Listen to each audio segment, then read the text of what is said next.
Komisi Pemberantasan Korupsi atau KPK kembali menetapkan Wali Kota Nonaktif Ambon, Richard Louhenapesi, sebagai tersangka kasus baru. Setelah terlibat kasus suap izin pembangunan gerai Alfamidi di Ambon, Richard kini berstatus tersangka tindak pidana pencucian uang atau TPPU.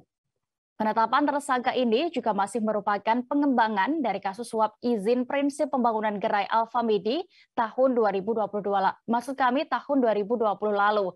PLT juru bicara KPK Ali Fikri menjelaskan bahwa selama proses penyidikan dugaan perkara suap KPK menemukan adanya dugaan tindak pidana lain yang dilakukan oleh wali kota Ambon 2 periode itu. Richard disinyalir sengaja menyembunyikan atau menyamarkan asal-usul kepemilikan harta benda. Modusnya dengan menggunakan identitas pihak-pihak tertentu sebagai pemilik harta benda. Ali mengatakan pengumpulan alat bukti saat ini terus dilakukan dengan menjadwalkan pemanggilan saksi-saksi. KPK juga mengharapkan dukungan dari masyarakat jika memiliki informasi maupun data terkait aset yang terkait kasus Richard.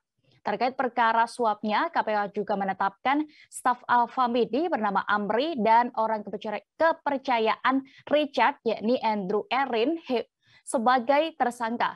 Richard menjadi tersangka setelah diduga menerima uang suap sebesar 500 juta rupiah untuk mengeluarkan izin pembangunan 20 gerai minimarket Alfamidi.